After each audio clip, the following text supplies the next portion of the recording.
Doraemon cake বানানোর জন্য সর্বপ্রথম আইসিং করে নিয়ে এরকম দুটো সমান ভাগে একটা মার্ক করে নেবেন। তারপরে ঠিক নিচের দিকে এরকম দুটো লাইন দিয়ে নেবেন, তাহলে একদম সমান হবে। এবার ঠিক চোখের জন্য একটু বড় নজেল বা কোনো কুকিজ কাটার থাকলে দুটো চোখের মেজারমেন্ট করে নেবেন। এবার সাইডটা এরকম টুথপিকে করে এঁকে নিন। আঁকার পর একটু দেখে নেবেন দুদিকটা সমান হয়েছে কিনা।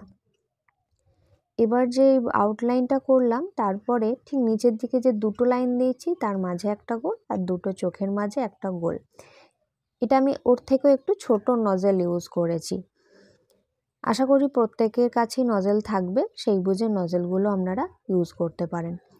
এবার একটুখানি ওই ঠোঁট সুরগুলো একটুখানি হালকা করে ড্রয়িং করে নিলাম। আমি এখানে তুলি করে করছি, আপনারা টুথপিকে ইউজ করেও করতে পারেন। এবার ড্রয়িং করে নেওয়ার পর অবশ্যই যেটা করতে হবে, গানাশ দিয়ে ভালো করে এরকম এঁকে নেবেন। প্রিয়াঙ্কাস বেকিং অ্যান্ড কুকিং ক্লাসে সবাইকে স্বাগত জানাই। আশা করি সবাই ভালোই আছেন। তো এভাবে ড্রয়িংটা যখন করবেন তখন একটু খেয়াল রাখবেন যেন যদি কোথাও কম বেশি হয় সেটা এই ফিনিশিং টাচের ড্রয়িংটা যেন একটু দেখে নেবেন। ধরুন কোথাও একটু ছোট বড় হয়েছে, সেটা এই সময় ঠিক করে নেবেন। তো এখন যেহেতু একটু ওয়েদারটা ঠান্ডা, গানাশটা কি হয়েছিল একদম জমে গিয়েছিল, তার জন্য আরেকটু মেল করে বাকিগুলো করে নিলাম। তবে একটা মজার ব্যাপার, আমি নাকের নিচের লাইনটি এখন দিতে ভুলে গেছি। তো কোনো অসুবিধা নেই, ওটা আমি শেষে একদম যখন কমপ্লিট করব তখন একটা লাইন দিয়ে দেব।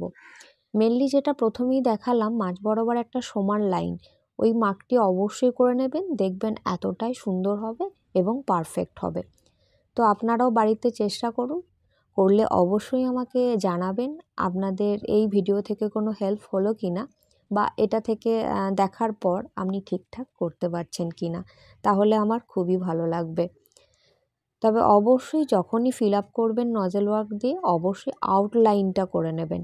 আউটলাইন যদি আগে করে নেন তাহলে কি হবে, ফিনিশিং টাচটা বেশ ভালো লাগে। এবার দেখুন আমি 13 নজেল দিয়ে নিচেটা বর্ডার দিয়ে দিচ্ছি, নূরের 13 নাম্বার নজেল। আর সাইডে যে ডিজাইনটা আমি দিয়েছি সেটা অনেকেই আমাকে বলে থাকেন, তো নেক্সট কোনো এক ভিডিওতে আমি এটাও দেখিয়ে দেবো।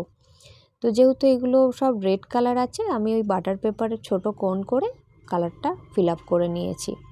তো আজকের এই ভিডিওটা যদি ভালো লেগে থাকে অবশ্যই একটা লাইক করে দেবেন, পারলে একটু শেয়ার করে দেবেন।